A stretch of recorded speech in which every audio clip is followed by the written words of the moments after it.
Within the segmentum tempestus lies the Trident system, 3 solitary worlds orbiting a healthy yellow sun.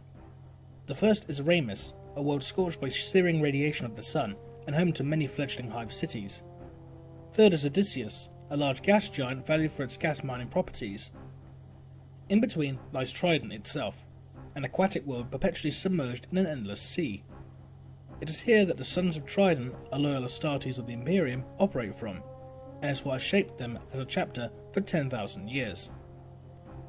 Some scholars point to the Great Crusade as the actual start of the Sons of Trident. However, when the White Scars stumbled upon the Trident system in 894 M30, considering the first world too inhospitable to land on, they moved on to the second, only to discover power readings coming from the planet's surface.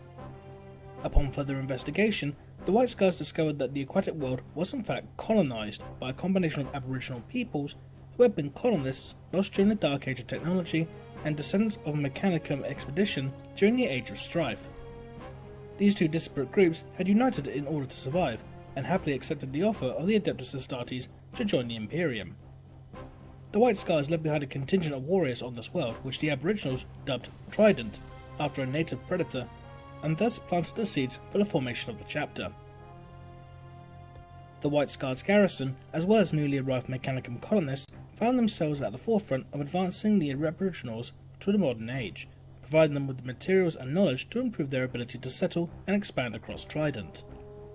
In turn, the Aboriginals educated the Adeptus Astartes and Mechanicum representatives about their world and culture, enabling even greater expansions and better methods of conquering the hostile world.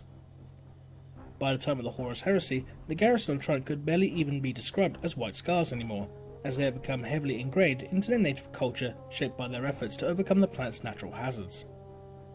When word of the heresy came, it was too late. A warp storm prevented travel in and out of the Trident system throughout most of the heresy, and the garrison could not join their brothers in the battle against the traitor legions. To this day, their inability to aid loyalist forces in repelling the traitors' attack brings great shame to the chapter, and the mere mention of the Emperor interned on the Golden Throne is enough to drive a son into a fit of either inconsolable rage or despair. Upon the end of the heresy and the end of the warp storm, the garrison received word from the White Scars of the formation and adoption of the Codex Astartes, and the need to split the legion into many smaller chapters.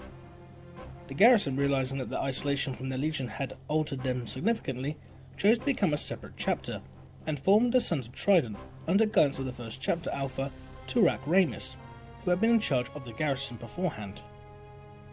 Realizing that the skills they earned while on Trident could be advantageous to their fellow Astartes, the Sons of Trident offered their services to any chapter in need of temporary aquatic warfare specialists.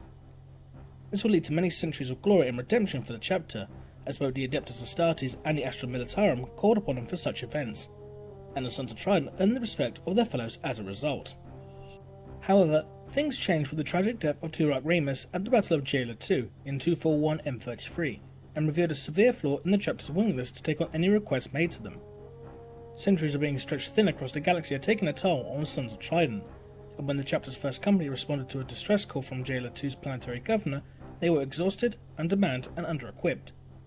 Upon arrival, they were set upon by Dark Eldar raiders who had overrun Jaya II, and slaughtered the entire population to a man.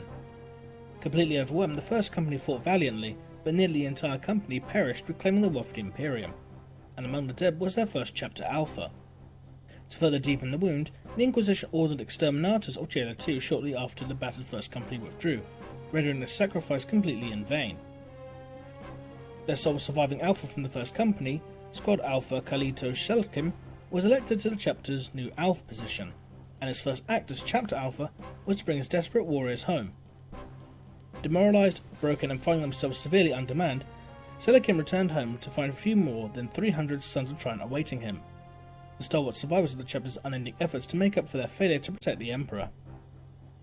Out of desperation, Selikim begged the Adeptus Mechanicus for assistance in restocking his chapter, and Mechanicus, who had been strong supporters of the chapter since their founding, obliged. The result was a hastily assembled batch of new recruits given a modified version of the Gene Seed. The result was a reinvigorated and reorganized chapter, with only the chapter's second and third companies offering their unique submarine skills and alternating their deployments, while the rest of the chapter focused on more conventional warfare training.